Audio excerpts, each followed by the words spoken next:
আসসালামু আলাইকুম আমার প্রিয় ভাই বোন ও বন্ধুরা। আজকে আমাদের নতুন একটি পরিকল্পনা ছিল, যে পরিকল্পনাতে হচ্ছে আমরা কিছু পরিবারকে ঈদের পণ্য সামগ্রী বিলীন করব, অর্থাৎ তাদের ঈদের পণ্য সামগ্রী দিয়ে সহযোগিতা করব। তো ফাইনালি আমরা আমাদের পরিকল্পনা অনুযায়ী ঈদের পণ্য সামগ্রী ক্রয় করলাম।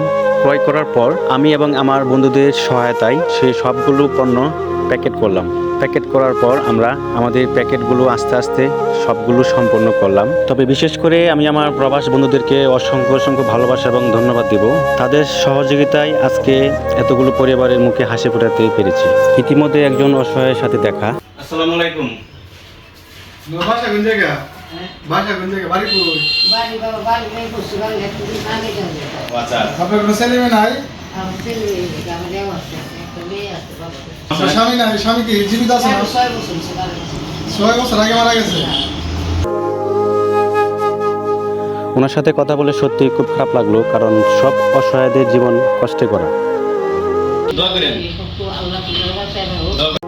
ওনার সাথে কথা বলা শেষ করে আমরা এক এক করে প্যাকেটগুলো নিয়ে অটোতে উঠে গেলাম। উঠে যাওয়ার পর আমরা অটোতে উঠে যাওয়ার সাথে সাথে ইতিমধ্যে একটা বন্ধু কল করলো। তার কল পেয়ে আমরা ওনার সঠিক লোকেশন নিয়ে ওনার বাসার দিকে আমরা সকলেই ছুটে গেলাম। যদিও আমরা সকলেই রোজা রেখে খুব ক্লান্ত ছিলাম, তবুও আমরা অসহায়ের খুঁজে বের হয়ে গেলাম।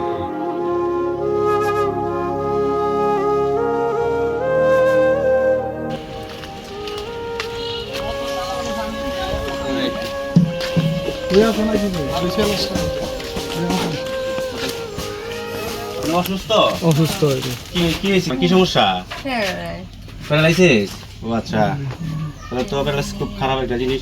তোমার তো অসুস্থ, রোজা রাখতে পারেন না তো? না, অসুস্থ মানুষ রোজা তো রাখতে পারবে না।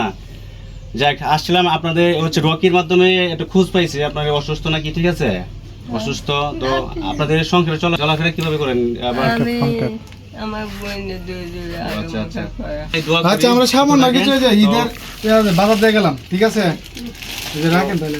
আমাদের তরফ থেকে অল্প কিছু ঈদের বাজার সহযোগিতার জন্য আসছিলাম। ঠিক আছে, দোয়া করেন আমাদের জন্য। আচ্ছা ঠিক আছে, আসি। আসসালামু আলাইকুম।